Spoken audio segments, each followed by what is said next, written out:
नमस्कार दोस्तों, आप सुन रहे हैं शेख चिल्ली की कहानी दूसरी नौकरी। पहले मालिक ने शेख चिल्ली को ठीक काम न करने के कारण ही नौकरी से निकाल दिया। तो शेख चिल्ली एक सेठ के पास जा पहुंचा।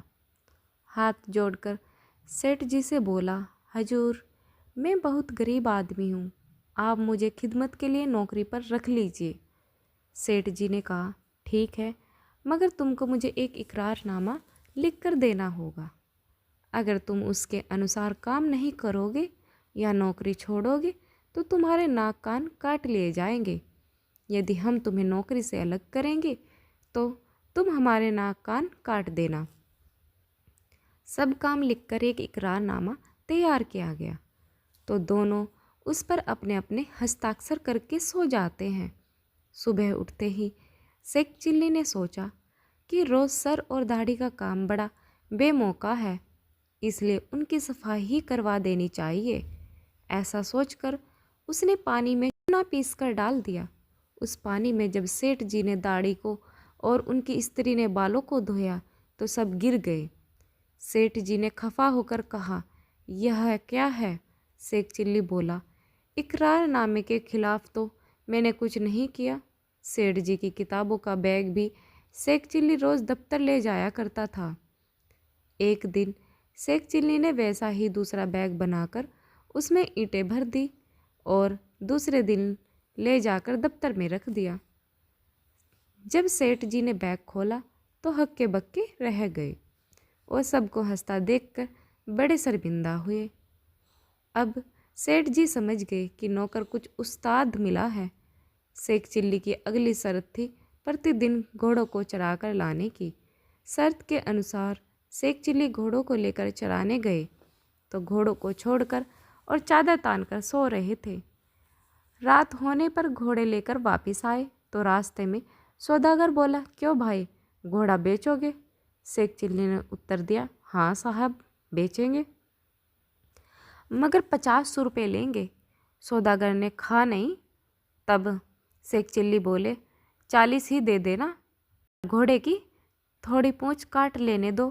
शेख चिल्ली सौदागर से रुपया और थोड़ा सा पूंछ का टुकड़ा लेकर चल दिया और जाते ही चिल्लाने लगा, सेठ जी, सेठ जी। घोड़े को चूहे अपने बिल में घसीट कर ले गए। सेठ जी आए तो उन्हें पूंछ दिखाकर कहने लगा, देखी, घोड़े को खींचने पर उसकी पूंछ टूट कर रह गई।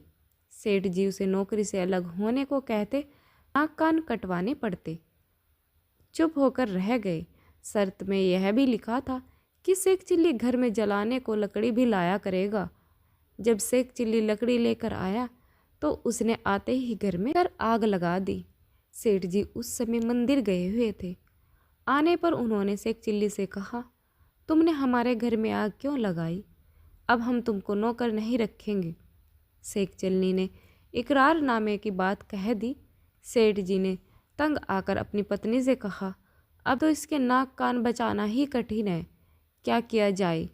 पत्नी ने कहा, मैं आपके साथ पीहर चली जाती हूँ, यह आप ही के पीछे भाग जाएगा। शेख चिल्ली ने यह सब बातें सुन ली और रात को ही सेठ जी के ले जाने वाले बक्से में जा बैठा। सुबह होने से पहले ही सेठ जी और उसकी पत्नी बक्सा लेकर चल दिए। जब कुछ दूर चले गए तो सेठ जी बोले, कम वक्त से पीछा छूटा, अब वह नहीं आ सकेगा। ऐसा कहते हुए सेठ जी व उसकी पत्नी चले जाते हैं। तो बक्से में बैठे शेख चिल्ली को पेशाब आ गया तो उसने संदूक में ही कर दिया। जब पेशाब बहकर सेठ जी के मुंह पर आया तो सेठ जी ने समझा कि हलवा बनाकर हमने संदूक में रखा था, उसका घी बह रहा है। जब सेठ जी ने संदूक उतार कर जमीन पर रखा तो झट संदूक में से शेख चिल्ली निकल आया और बोला, हजूर के कदमों को तब तक नहीं छोड़ सकता जब तक नाक कान न काट लूं। सेठ जी ने कहा, क्यों? यह लो संदूक, इसे सिर पर रख के ले चलो। परंतु शेख चिल्ली ने इनकार कर दिया। लाचार सेठ जी अपने ही सिर पर संदूक रखकर चले। जब ससुराल 1 मील रह गया तो उन्होंने शेख चिल्ली से कहा, जाओ ससुराल कह दो सेठ जी आए हैं, वह फला जगह पर बैठे हैं, उन्हें ले आओ। शेख चिल्ली ने ससुराल जाकर कहा, सेठ जी बीमारी की हालत में हैं, कठिनता से आए हैं, उन्हें लिवा लाए। रात को जब खाने का वक्त आया, सेठ जी के आगे दाल रखी और सेक चिल्ली को पकवान खाने को मिली। तो सेठ जी को पखाना लगा तो सेठ जी बोले, बाहर कहाँ जाएंगे, यही इसी हंडिया में कर दीजिए। सेठ जी ने वैसा ही किया। सुबह सुबह होने पर बोले, जाओ हंडिया फेंक आओ, परंतु सेक चिल्ली ने मना कर दिया। लाचार सेठ जी स्वयं हंडिया कपड़े में लपेटकर फेंकने चले। चौखट पर ठोकर लगी तो हंडिया छूटकर नीचे गिर गई। सबके बदन पर पखाने के छींटे और थू थू करते भागे। सेक चिल्ली ससुराल में सेक चिल्ली नाम का एक लड़का रहता था। उसकी माँ बहुत गरीब थी। सेक चिल्ली का पिता मर चुका था। उसकी माँ बेचारी किसी तरह सेक चिल्ली को पालती पोसती थी। सेक चिल्ली स्वभाव से नटखट तो था ही, साथ ही में वह बेवकूफ़ भी था। उसकी बेवकूफ़ी के कारण उसकी माँ को बहुत से उल्हाने सुनने पड़ते थे। अंत में एक दिन ऊबकर उसने सेक चिल्ली को घर से निकाल दिया। सेक चिल्ली घर से निकलकर पड़ोस के एक दूसरे गांव में चला गया। वहां उसने एक झोपड़ी बनाई और रहने लगा। उसका स्वभाव बहुत ही खुशदिल था, इसलिए गांव के लोग उसके मित्र हो गए। उन्होंने उसकी बड़ी मदद दी और उसका रोटी पानी का खर्च चलने लगा। उसकी जिंदा दिली गाँव के मुखिया की लड़की रजिया उस पर आशिकी हो गई। गांव के कुछ नौजवान भी सेक चिल्ली की हिमायती थे। उन्होंने एक दिन दबाव डालकर मुखिया की लड़की रजिया से उसकी शादी करा दी। सेक चिल्ली को शादी में दान दहेज में बहुत कुछ रुपए और जेवरात भी मिले। सेक चिल्ली अपनी औरत तथा शादी में मिले हुए रुपए और जेवरात लेकर अपने गांव वापस आया। गांव में लौटकर सेक चिल्ली अपनी माँ से मिला तथा बोला, माँ देख, मैंने मुखिया की लड़की से शादी कर ली है। सेक चिल्ली की माँ ने देखा कि बेटा बगल के गांव वाले मुखिया की लड़की से शादी कर लाया है। उसकी माँ ने यह भी देखा कि सेक चिल्ली दहेज में बहुत सी दौलत तथा सामान लेके आया है, तो वह मन ही मन बहुत खुश हुई।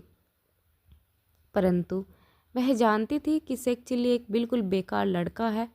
इसका पैसा कमाने का कोई भी हुनर मालूम नहीं।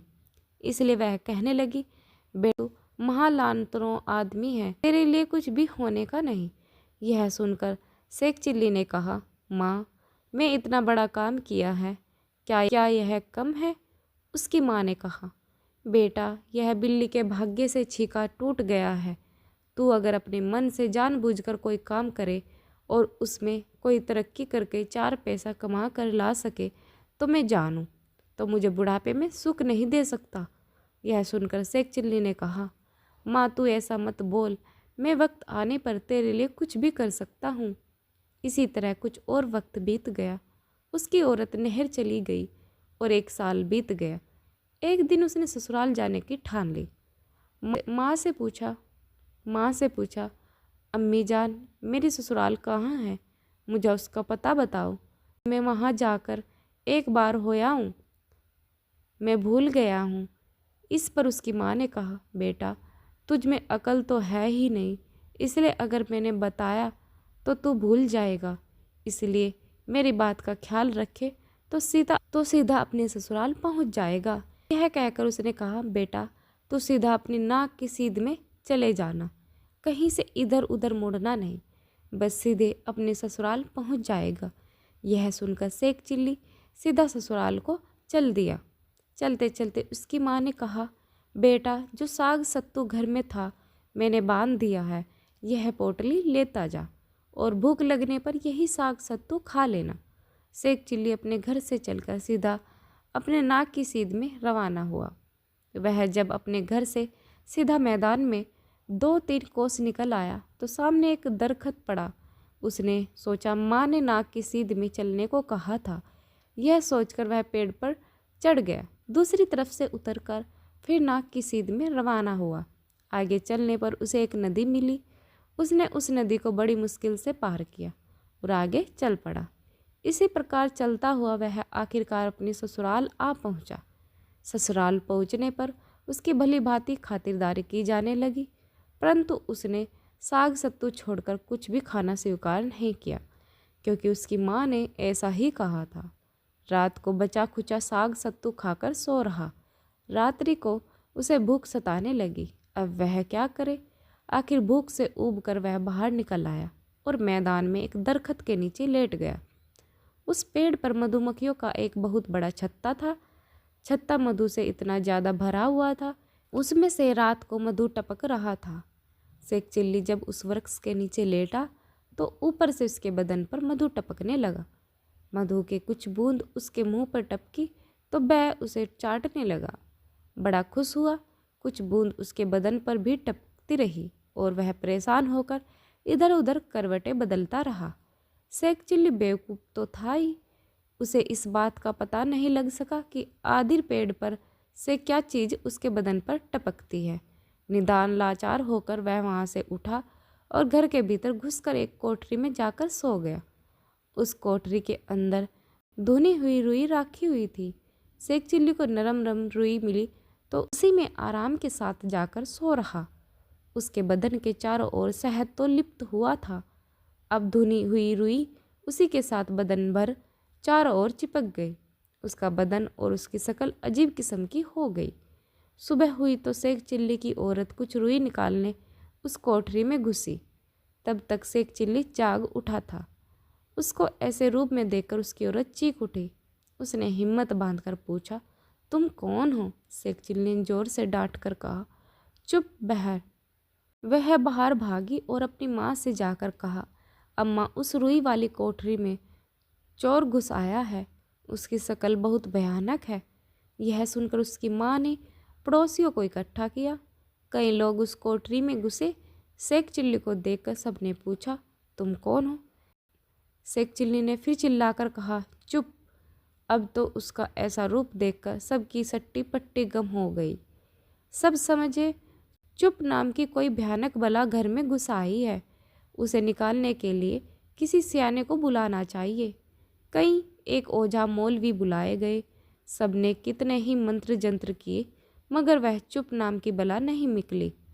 आखिर हार कर मौलवियों ने सलाह दी कि आप लोग यह मकान खाली करके किसी दूसरे में चले जाइए, वरना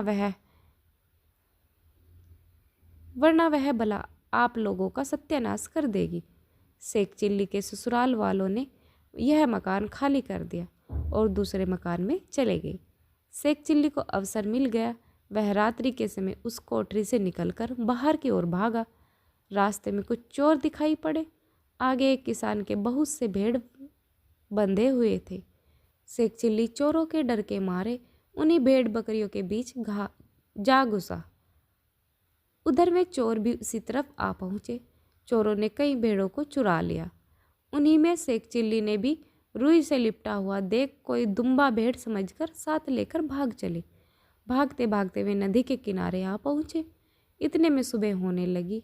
उन्होंने सब भेड़ों को जमीन पर पटक दिया। यह देखकर शेख चिल्ली ने कहा, मुझे थोड़ा धीरे से पटकना। उसकी आवाज़ सुनकर चोरों की नानी मर गई। उन्होंने समझा यह कोई भेड़ के रूप में भयानक बला है जो कि इस तरह बोलती है। उन्होंने शेख चिल्ली को पानी में फेंक दिया और भाग चले। उधर पानी में शायद घुल जाने के कारण शेख चिल्ली के बदन पर चिपकी हुई रुई साफ हो गई। उसके बदन में मल मल कर स्नान किया। उसने बदन पर मल मल कर स्नान किया और सुबह होते ही ससुराल आया। दूसरे मकान में जाकर अपने ससुर को मिला और पूछा, आपने मकान क्यों छोड़ दिया? ससुर ने कहा, मेरे मकान में कोई चुप नाम की बला घुस गई। शेख चिल्ली ने झूठ मूठ जाकर कोई मंत्र पढ़ दिया और फिर कहा, वह बला चली गई। आखिर सब लोग उसी मकान में चले आए। शेख चिल्ली की बड़ी खातिरदारी हुई। ससुराल में ही रहने लगा। एक दिन उसने ससुर से कहा, मैं कोई कारोबार करना चाहता हूँ, मुझे एक गाड़ी बनवा दीजिए। दिन में लकड़ियाँ काटूंगा और गाड़ी में लाद कर बाजार में बेचूंगा। ससुर ने एक बैलगाड़ी बनवा दी। शेख चिल्ली ने जंगल से लकड़ियाँ काटने के लिए बैलगाड़ी जोड़ी। बैलगाड़ी लेकर वह चला तो कुछ आगे जाकर गाड़ी से जंगल में चुर चुर की आवाज़ आने लगी। शेख चिल्ली ने सोचा, यह मेरे कारोबार का पहला दिन है और यह गाड़ी साली अपशगुन कर रही है। आरे की मदद से गाड़ी को काटकर टुकड़े टुकड़े कर दिए। तथा उसे वही फेंक फाक कर आगे लकड़ी काटने चल दिया। शेख चिल्ली एक मोटा पेड़ देखकर उसी पर चढ़ गया। वह एक बहुत ही मोटी डाल पर बैठ गया और कुल्हाड़ी से काट कर जब थक गया तो आरा उठाकर उसी से उसने उस डाल को काटना शुरू कर दिया। इतने में एक आदमी नीचे गुजरा। उसने जब शेख चिल्ली को डाल काटते देखा तो ठहर गया। गौर से देखने पर उसको मालूम हुआ कि शेख चिल्ली उसी डाल को काट रहा है जिस पर वह बैठा है। उसने कहा, अरे मूर्ख, तू जिस डाल पर बैठा है उसी को काट रहा है। इस तरह तू डाल के साथ खुद नीचे गिर जाएगा। शेख चिल्ली ने कहा, अरे जा जा, मैं भला ज़मीन पर कैसे गिर सकता हूँ। वह आदमी वहीं ठहर गया। थोड़ी देर में डाल कट गई और डाल के साथ साथ शेख चिल्ली भी नीचे आ गया। तब शेख चिल्ली उसको कहने लगा, आप तो बहुत बड़े आदमी मालूम होते हैं, मुझे यह तो बताइए कि मैं कब मरूंगा। इस पर उस आदमी ने कहा, मैं यह सब नहीं जानता। मगर शेख चिल्ली कहाँ छोड़ने वाला था। उसने उसका पीछा पकड़ लिया तो उसने पीछा छुड़ाने के लिए कहा, तू आज शाम को मर जाएगा। यह कहकर वह आदमी तो चला गया। अब शेख चिल्ली ने सोचा कि मुझे आज शाम को मर ही जाना है तो अच्छा है कि पहले से ही कब्र के अंदर लेट जाऊं ताकि मरने के बाद मेरे रिश्तेदार को कब्र खोदनी न पड़े। ऐसा सोचकर वह उसी जंगल में एक गड्ढा खोदकर उसमें लेट रहा। उसी तरफ से एक आदमी जा रहा था। उसके पास एक मटका था। वह आवाज़ लगाता जा रहा था कि अगर कोई इस मटके को मेरे घर तक पहुंचा दे तो मैं उसे 2 पैसे दूंगा। यह सुनकर शेख चिल्ली झटपट कब्र के अंदर से उठकर खड़ा हुआ और कहने लगा, लाओ मैं तुम्हारा मटका ले चलता हूँ। यह सुनकर उस आदमी ने वह मटका शेख चिल्ली के हवाले किया। शेख चिल्ली उसे लेकर चल पड़ा। रास्ते में यह सोचता जा रहा था कि मुझे उसकी मजदूरी के 2 पैसे मिलेंगे। 2 पैसे का एक अंडा खरीदूंगा। उसे अंडे से मुर्गी पैदा होगी। उस एक मुर्गी से बहुत सी मुर्गियाँ पैदा होंगी। उन मुर्गियों को बेचकर एक बकरी खरीद लूँगा। बकरी से बहुत सी बकरियाँ होंगी। उन बकरियों को बेचकर एक गाय खरीदूँगा। उस गाय से बहुत सी गाय पैदा होंगी। उन्हें बेचकर घोड़ी खरीदूँगा। उस घोड़ी से बहुत घोड़ियाँ पैदा होंगी। उन सब को बेचकर बहुत से रुपए मिलेंगे। तब मैं अपना मकान बनाऊँगा। फिर एक घोड़े पर बैठकर बाजार में सैर करने निकलूँगा। फिर कारोबार करके बहुत सी दौलत पैदा करूँगा। फिर घर में ठाठ से शाम को बैठक में हुक्का गुदगुदाऊँगा। औरत बच्चों को मेरे पास खाना खाने के लिए भेजेगी। उस वक्त मैं हुक्का गुड़गुड़ाते हुए जोरों से सिर हिलाकर कहूँगा, अभी खाना नहीं खाऊँगा। शेख चिल्ली ने जो ही अपने ख्यालों में जोरों से सिर हिलाया कि वह मटका सिर पर से गिरकर फूट गया और अंदर का सारा सामान मिट्टी में गिरकर खराब हो गया। इस पर उस आदमी ने शेख चिल्ली की अच्छी खासी मरम्मत की। शेख चिल्ली का सपना टूट गया। दोस्तों, हमारी ये कहानी आप लोगों को कैसी लगी कमेंट करके ज़रूर बताना। और चैनल पर नए हैं तो चैनल को सब्सक्राइब करना ना भूलें। साथ में बेल आइकन जरूर दबाएं जिससे कि आपको आने वाली वीडियो का नोटिफिकेशन मिल सके। कहानी सुनने के लिए आप लोगों को बहुत बहुत धन्यवाद।